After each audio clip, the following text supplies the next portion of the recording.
lightweight men's single sculls. En course actuellement, il y a la finalité du skiff homme poids léger. Well, these crews just going past Robert Trahan-Jones now, so let's get the detail and the lineup from him. Thanks very much, Rob. Roman Fedorenko in lane 2 for Ukraine. He's leading this field at the moment. The full six-boat lineup, Javid Afaniev of Azerbaijan in lane 1. Then Fedorenko, Goncalves of Portugal in lane 3. Then Joseph Perman of Puerto Rico in lane 4. Mohamed Taib of Tunisia is in lane 5. And then the Australian John McDonnell in lane 6. So the 5 continents of the world represented in this race, with Ukraine leading Puerto Rico, then Portugal, Tunisia, Australia and Azerbaijan. Mesdames et messieurs, finale du skiff homme poids léger. En tête, le runner de l'Ukraine au couloir 2. Il avait terminé 12e sur les derniers championnats du monde des moins de 23. On peut dire qu'il y a une petite marche entre les championnats du moins de 23 et ici les championnats du monde, toutes catégories.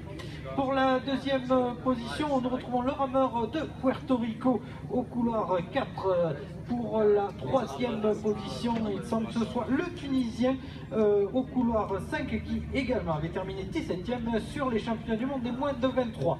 Nous retrouvons ensuite l'Australie, le Portugal et enfin le rameur de l'Azerbaïdjan qui ferme la marche.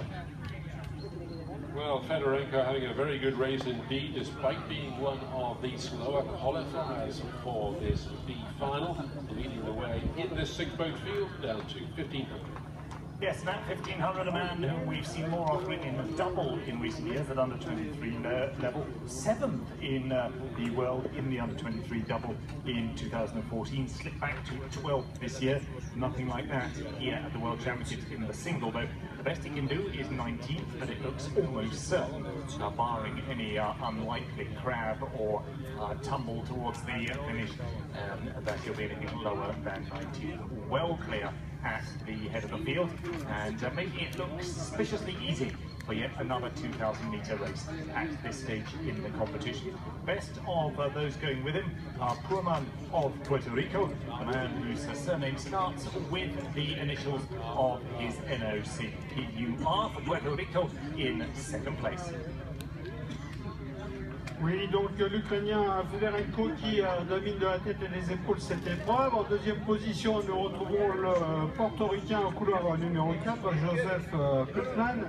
Et puis ensuite, en troisième position, juste à ses côtés, il s'agit du portugais Goncalves. Enfin, nous retrouvons un bord à bord, ou presque, entre le couloir numéro 5, c'est-à-dire le Tunisien Mohamed Tayed, et puis au couloir numéro 1, l'Azéri Afendiev.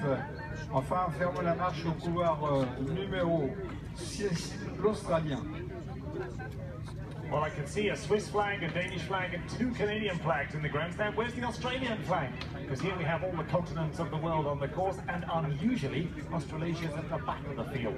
So it'll be nice to get a little extra cheer for their Scala as they come towards the line at the back of the field together with Azerbaijan. Up at the front of the field, though, an excellent win there for Fedorenko of Ukraine. Back to the tower.